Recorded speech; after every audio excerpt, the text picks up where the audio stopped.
So what we're going to do today is talk you through from scratch how to grab an object and make it move along an animated path.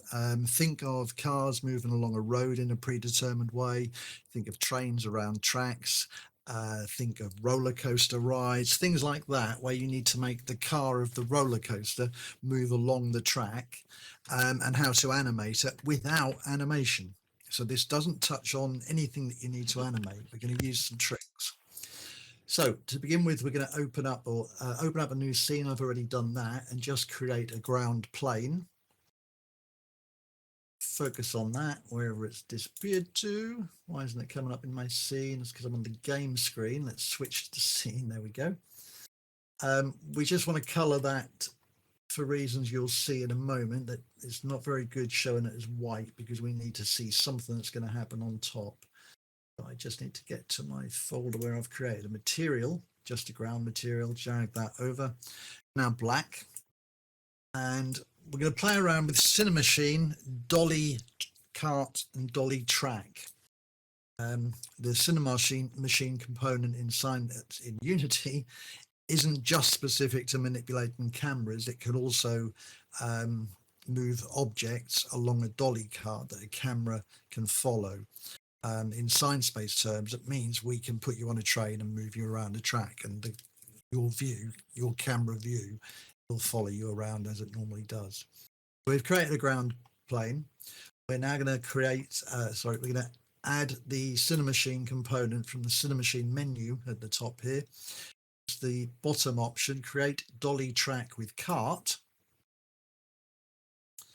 And the Cinemachine smooth path script is what we need to work with. And here are things called waypoints. For those that don't know, a waypoint is a device, an object, a thing, a point that you can say point 1, point 2, point 3, and you can animate something moving between point 1, point 2, point 3 in a straight line or in a curve, dependent on how you set the waypoints. So to show you, I'm just going to move the width of the track up a little bit so we can see it easily. We're going to add our first waypoint. Hasn't done much on the screen, but we click there. Okay. So we're way off from where the plane is. Didn't land in It's because your plane's not at 0, yeah. Yeah, we're just going to zero that out so it's in the right position. Now we can go back to these new components that were just added from the Cinemachine menu. The cart is not, we're not going to worry about the cart at the moment, but that's the object that we're going to move around. For now, we need to create the track first on the dolly track. So we've got our first waypoint, and it's these two gizmos here. One is the gizmo itself. The other handle would be the adjustment of the curve and the position and such, much like you'd manipulate a vector type graphic. So that can be our starting point. We'll create a second waypoint there and move it along a bit. Now, just by manipulating these 2 points, we can begin to see that we're getting a path. I'm going to move them down and click on this one and come down. We add a third path. And now we need to manipulate this so that it's kind of, there we go. See, it starts to form a circular bend when you move it to the right axis. Add another waypoint here. Do the same thing again and move it a little bit more drastically. And we now click looped here. Make sure that's checked, and it joins it together. So you can see that we've got a very rough circle, worst circle you'll ever see, but an interesting shape where we can animate something around it. What are we going to put on there to make it move? We are going to add a cube here, put that somewhere on the track and turn it into the rotate it into the right direction there. this cube is our, what we're going to call the Dolly cart. So we don't need that one that's automatically added. We've got it here. So I would normally create the cube and then I would add a Dolly cart onto the cube. So Unity's a bit funny on that. I'm going to delete that one that was created automatically here. And then tell the system that this cube is an item on the track. So Dolly cart there. So instead of having the components separately here where it was created, it's just added it onto the cube object. Now the trick is copying or dragging the Dolly track to the path in the cart, which links the two together so that the cube knows where it can and can't travel. We then set a speed, which for now will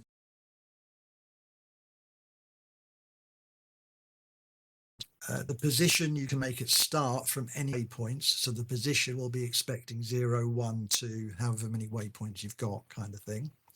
That's a lot of, it's kind of that simple. Let's just press play and you'll see what we get. When it decides to, there we go.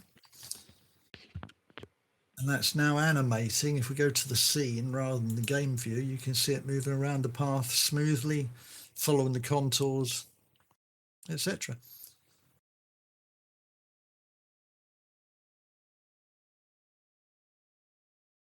Back in the game view.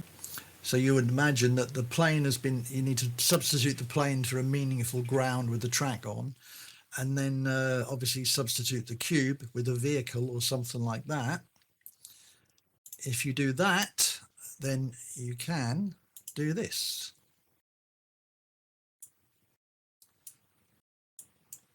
Not so sure it's going to work. It's not finished, but this is a project I'm working on. I'll show you what we've got so far with it.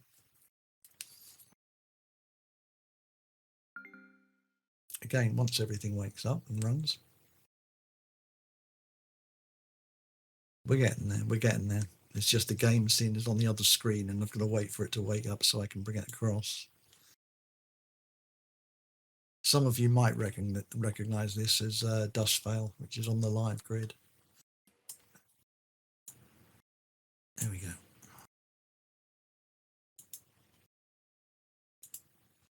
So the intention is that you will jump into the driving seat, which is clickable there, and then you get a stop and a go button, and you would press the green button to actually go. However, that's not functional yet, but I think with a little bit of playing around, I can trigger it to work. Hold on. We need to remove the collider that's in here somewhere.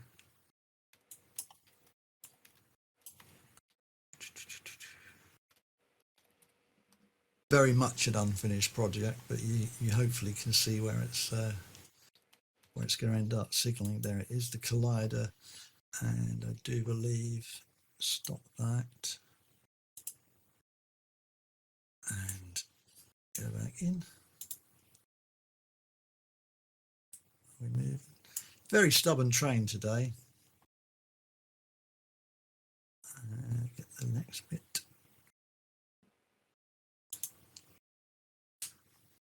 Yeah, probably not good that I tried to show you something that I'm still working on that was broken last night. I have, however, got a sneaky screen grab of it actually working, so I can show you that instead.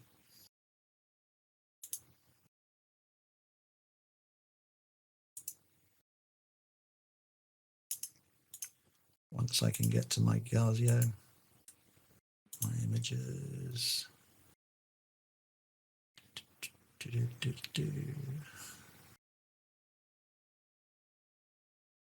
There, I think.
There you go. Obviously, there's a little bit more to it than I've shown you. It's a very simple sort of method that I've shown you. There's a lot of tweaks that you might need to make if you want the path to follow a certain odd shape, not just a circle. You can alter it. You can make it fit any track you like. You can make it go up and down. You can even make the pathway, the road, the track tilt to the right or tilt to the left, depending on the angle of the curve of the road and things like that. And you can extend this to fairground rides. For example, a roundabout. A simple roundabout is just 4 objects being moved at the same speed around a circle. You can actually ride the train. It's on preview, but it's not working fully. But I expect it to be on live and actually function in about a week's time. Void just brought up an actual something that might be an issue is the networking. Have you is Cinemachine Dolly networked? No, I actually don't know, but I don't think it is. I'm pretty sure I've got a network at myself. Yeah. But I'll use the known way of doing it to trigger it. But I'll test it first. It's possible Cinemachine actually knows about it. But there you go. Simple short tutorial just to give you an introduction to what Cinemachine can achieve that isn't actually relating to a camera in the traditional sense. Yeah, well, if it can be networked, it could be really useful. I'd probably use it quite a lot because the Cinemachine camera dolly is designed to kind of be the smoothest moving thing you can get in Unity. It's calculating the angles itself, and it's getting the curve element. It does that perfectly. But it's been designed to like make movies, so it's got to be absolutely perfect, no jumping or anything. Yeah. Well, there's talk now. I don't like speaking of competition, but the Unreal game engine is now being used to make movies and TV shows for top studios. The Mandalorian, the circular panoramic effect they've got that's not using green screen, is apparently generated in Unreal Engine. Yeah, they actually more Unity will catch up as well, because Unity's got some fantastic cinema effects as well. Just look at some of the Heretic on YouTube is a promotional video of Unity. It's just amazing. So at some point it's going to make game engines indistinguishable from a movie editing program and things like that. They'll be done in the same product. Yeah, The Mandalorian was the first one that was done. It's actually using real screens, so the actor sees what everybody's seeing. Basically, he doesn't just see a green screen; he actually sees it going on behind him, which is kind of cool. I think it's because the screen technology's got so good, and they got so big screens now and OLEDs and all. To answer Site's question, yes, the asset is a couple of sort of Western sort of themed packs from Cinti Studios, who've got a lot of products in our shop, but I got hold of this off the asset store before we'd actually had an agreement with Cinti.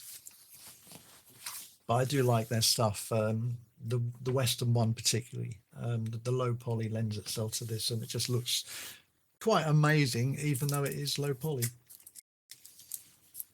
The smoke and the sparks and such are particle effects, and when the green button is pressed on the train and the train starts moving, only then does the smoke and the sparks actually start.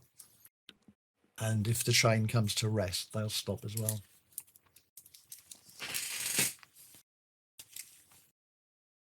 But we can revisit the details once I've actually written them in a couple of 3 weeks' time.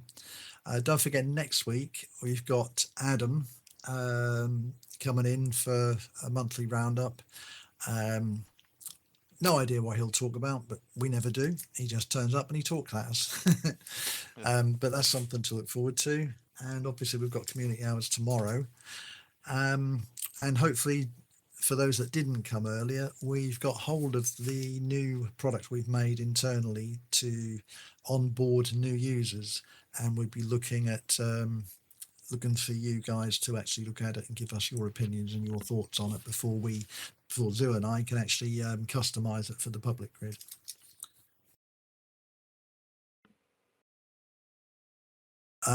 He might be quite delighted in telling you some of the things lately about the progress, but I don't know if we're ready to actually push that button on that particular item just yet. But the Superlight going to the staging server. Another general announcement for everybody that wasn't here earlier. There are new builds going on in the staging server at the moment. If you feel like trying them, please be aware they do not connect to the old network system that we're on at the moment. They are running the new Superlight version that everybody's going to be moved to shortly. So if you try the new viewer, the staging viewer, you won't see anybody that's on this normal live viewer, and vice versa.